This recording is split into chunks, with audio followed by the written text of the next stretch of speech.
Saludos chicos, mi nombre es Edward Licen. Me ven así un poco cómodo porque estamos llevando este cuatrimestre virtual.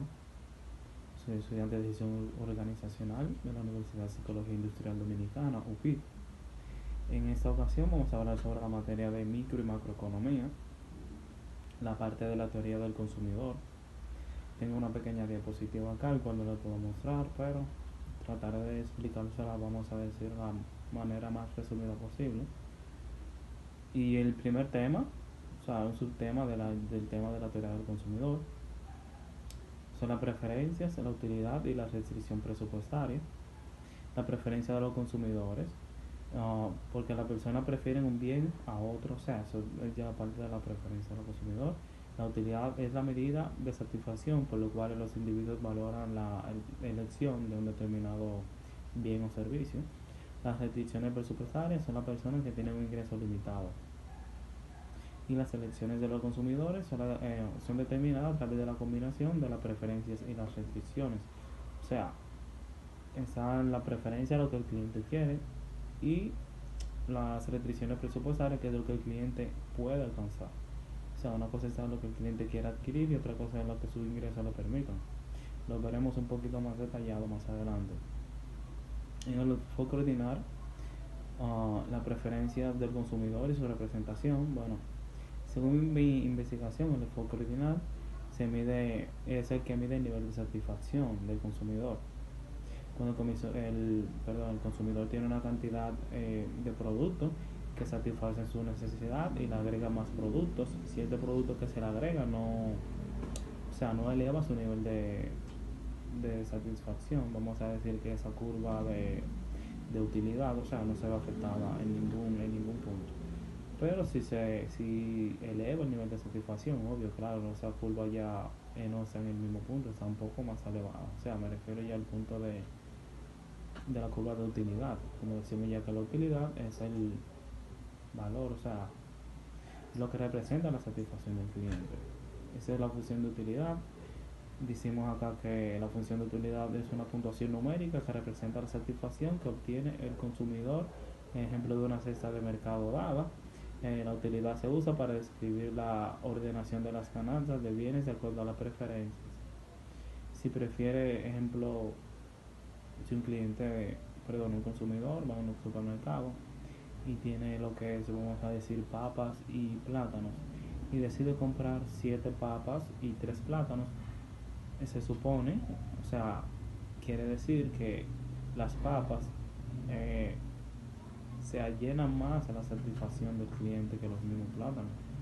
Entonces, a eso se refiere. O sea, ya la papa tiene un mayor nivel de utilidad en este caso. Y las restricciones presupuestarias, bueno, eso lo vemos en la vida cotidiana, o sea, todo el tiempo. Vamos a decir que una persona tiene un sueldo, vamos a decir un sueldo mínimo o un sueldo de 15,000 pesos, no puede darse el lujo de adquirir bienes o servicios que sobrepasen, vamos a decir, 17,000 pesos, porque se va a ver, como decimos, sobregirado, ya que tiene algunas restricciones. Vamos a decir que esa persona tenga que pagar alquiler o algún préstamo o algún gasto fijo. O sea, y esos 15,000 pesos que ese consumidor, ejemplo, está ganando, tiene que sacar, vamos a decir, 5,000 pesos para pagar su casa o 2,000 pesos para pagar el préstamo. Entonces ya ahí solamente le queda la mitad. Vamos a decir que su canasta mensual va a tener que costearlo en base a 6 o 7,000 pesos. Esas son, vamos a decir, las restricciones presupuestarias. Bueno, tenemos también en otro subtema, que es la teoría de juegos y la conducta de estrategia. Bueno, ya teniendo una idea más clara en general, ¿no? Bueno, luego de hacer la investigación, se ve de la importancia y la relación que tienen los juegos, vamos a decir, en la teoría de los juegos en la economía. Que la teoría de los juegos, o sea, es el enfoque que se hace en la persona, vamos a decir, en la vida cotidiana, que las personas toman decisiones eh, en base, claro, a un análisis que hacen. Eso vamos a decir, yo mismo personalmente juego parchís.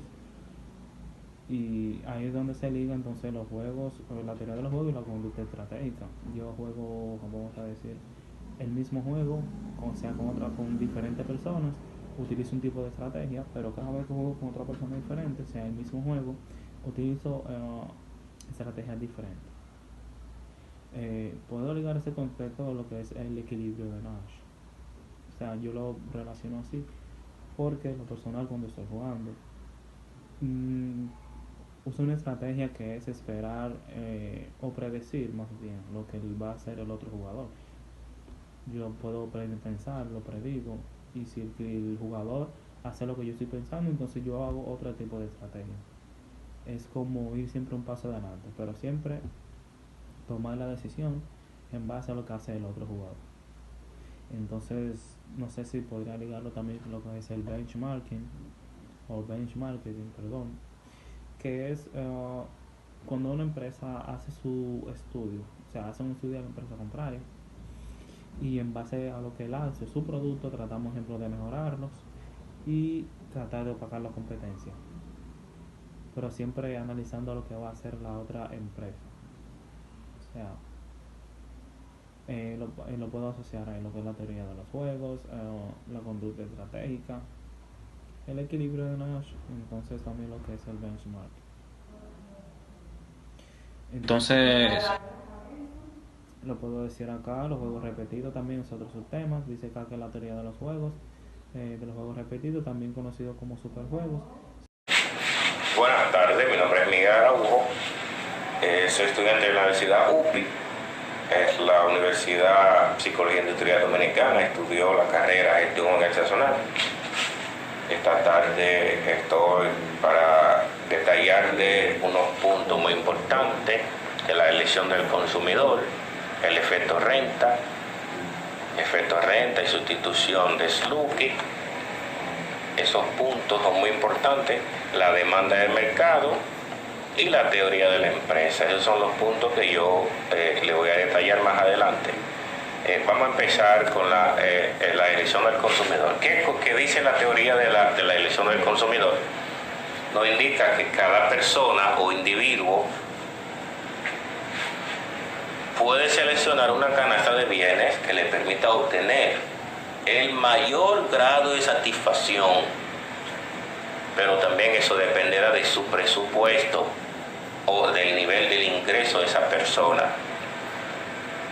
Es decir, si una persona al mes gana 20,000 pesos, no puede satisfacerse pagando una renta de 15,000 pesos. Eso es injusto a lo que dice la elección del consumidor.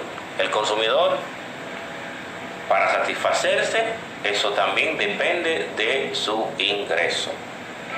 El objetivo del consumidor, lo que es maximizar su satisfacción, es sujeta a la restricción de que le impone sus recursos que son limitados, es lo que acabé de decir, su ingreso y su precio, es decir, que la decisión del consumidor es una variación de la renta y en los precios, o sea, depende de cuánto cuesta algo, entonces qué consumidor puede satisfacerse. También depende del ingreso, porque si una persona no tiene un monto suficiente, un ingreso suficiente, no puede comprar, no puede elegir, no puede seleccionar. El efecto renta, eso corresponde cuando la cantidad de demanda de un bien o servicio varía. Es un efecto de renta. Cuando varía esa demanda de cantidad de bienes como resultado de una alza o baja del poder adquisitivo del consumidor. En cambio, si el precio de un bien aumenta, el poder adquisitivo cae. Todo eso es debido a que lo que gana un consumidor o el ingreso que tiene le alcanza para menos unidades de bienes. Por eso es que se cae. ¿Ok? Decimos también el efecto de renta y sustitución de Sluky, no sé si es así que dice esa palabra, Sluky. Según Sluky, ¿qué es lo que él decía? Él decía que es diferente. ¿Ve? Que es diferente. Dice que el consumidor mantiene su renta cuando puede seguir alcanzando la misma combinación de bienes que tenía inicialmente, así que mantiene su renta. Si sube el precio, pues entonces el consumidor no va a poder gastar la misma cantidad o no va a poder comprar la misma cantidad de bienes ya que compraba anteriormente. Entonces, ¿qué nos dice?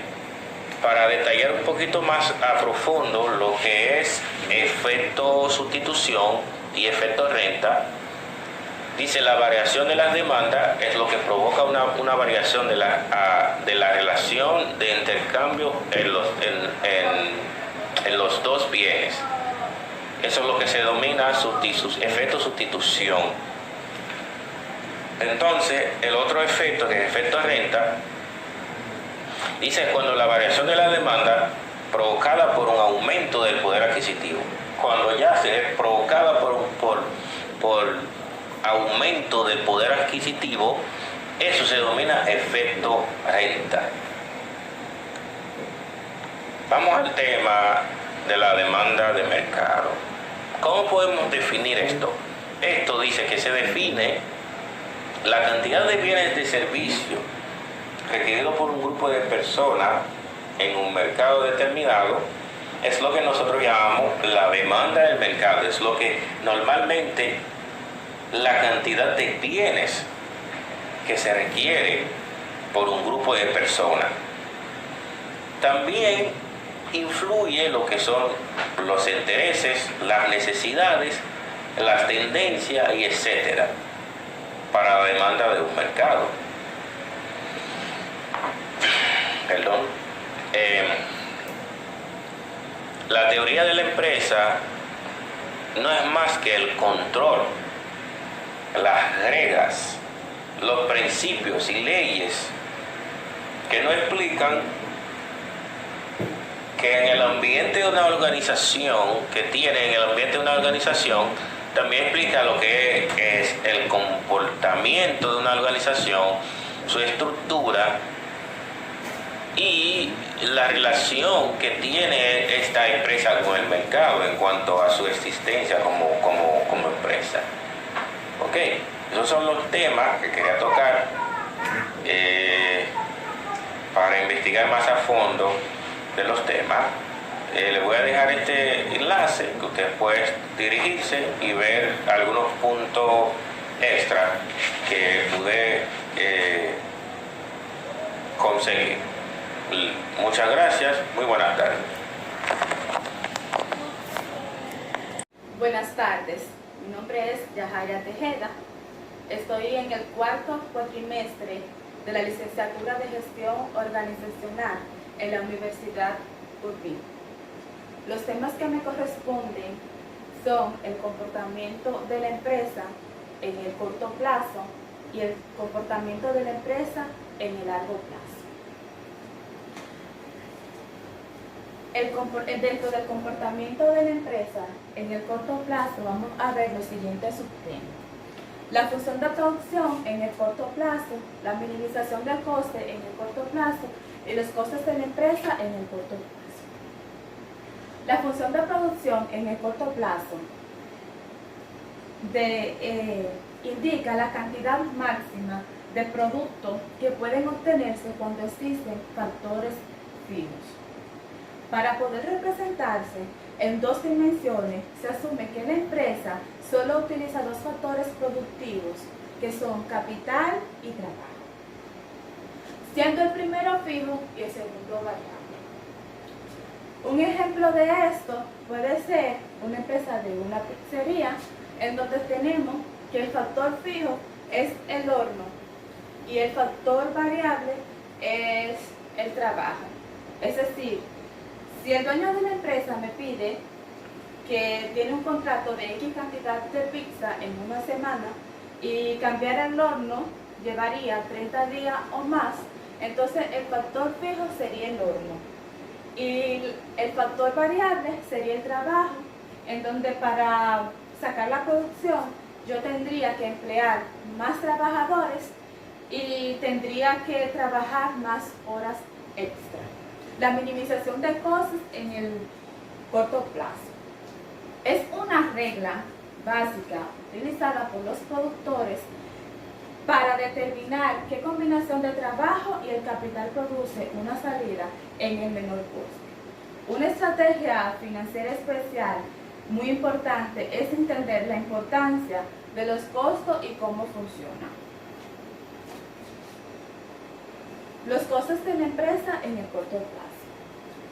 En el corto plazo, los costos fijos incluyen el capital representado con la letra K, mientras que la mano de obra representada con la letra L se considera variable. Los costos variables son aquellas que varían al hacer la producción, es decir, el costo de los factores variables, como por ejemplo, de costos variables podemos considerar en general la materia prima y la mano de obra. Los costos fijos se representan en una línea horizontal y no varían, sea cual sea el nivel de producción que la empresa tenga. Por tanto, a corto plazo podemos diferenciar los costes de la empresa en fijos y variables. Los costes fijos son aquellos que no varían, es decir, que independientemente de la producción van a ser los mismos. En general consideramos como tal el factor capital. El coste total de la empresa será la suma de los costes fijos más los costes variables. Aquí tenemos una gráfica para entender un poquito más este tema, en donde decimos que la cantidad de los trabajadores, la cantidad producida va a variar, pero tenemos un coste fijo que no varía, si lo pueden observar. Los costes variables. El coste total, que es igual al costo fijo más el costo variable. El coste marginal sería el cambio en el coste, y así sucesivamente. El segundo tema que vamos a tratar es el comportamiento de la empresa en el largo plazo. Aquí vamos a ver la función de producción en el largo plazo, la minimización de costes en el largo plazo, los costes de la empresa en el largo plazo y los rendimientos a escala. La función de producción en el largo plazo. De un determinado proceso de producción es el menor periodo de tiempo necesario para alterar las cantidades de todo uno de los factores. A largo plazo, la empresa tiene la posibilidad de alterar cualquiera de los factores que emplean en la producción. Es decir, en el largo plazo se puede modificar, en el mismo ejemplo de la pizzería, podemos modificar el horno, podemos modificar la infraestructura, podemos modificar las horas extra y podemos modificar la cantidad de empleados, aunque después usted decida cancelar.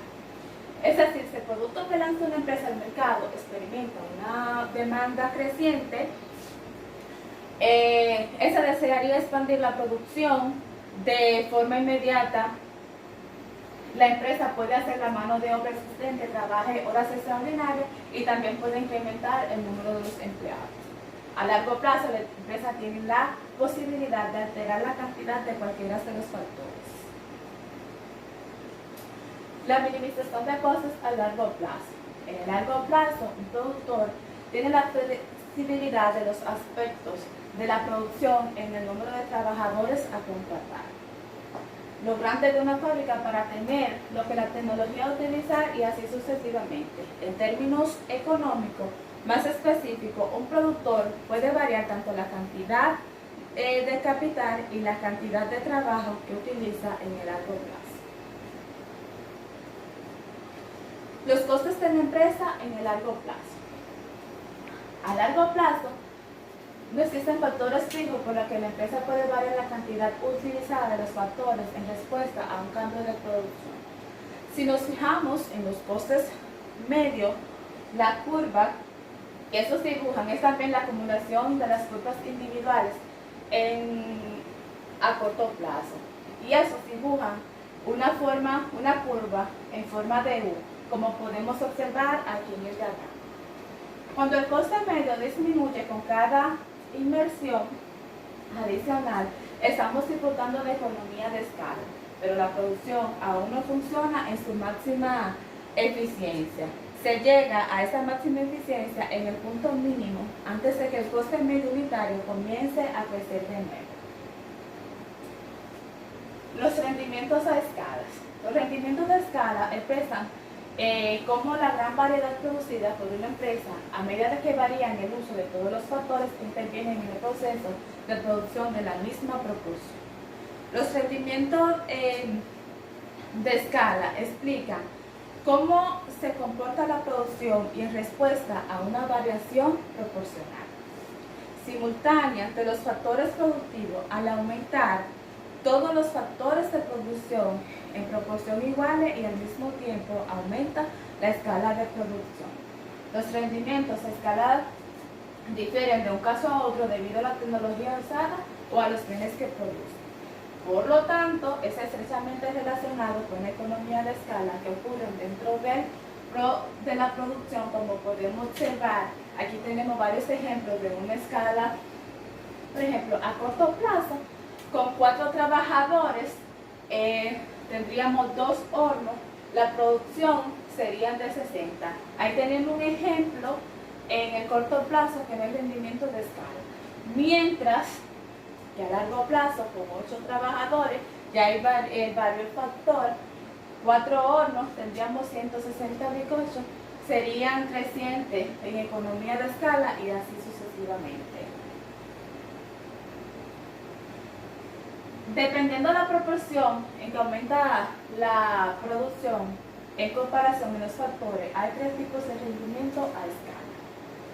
Rendimiento creciente a escala, en donde U es igual a 1 cuando la producción total aumenta más que proporción. Aquí podemos ver el ejemplo en esta gráfica y en el color verde. Los rendimientos constantes a escala cuando la producción aumenta proporcionalmente. Vemos el ejemplo aquí. Rendimiento decreciente a escala cuando aumenta la producción total menos que proporcionalmente. Cuando se trata de funciones, Cobb-Douglas, también podemos determinar qué rendimiento a escala representa, ya que A más B es igual a 1. Muchas gracias.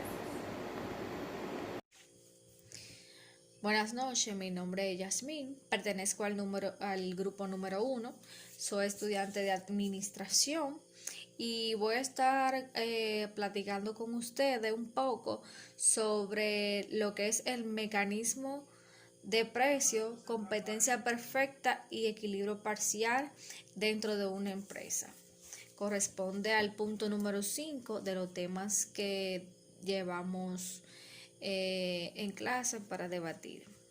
Bueno, un mercado competitivo no es más que aquel donde hay muchos compradores y vendedores, por lo que cada uno ejerce influencia en el precio.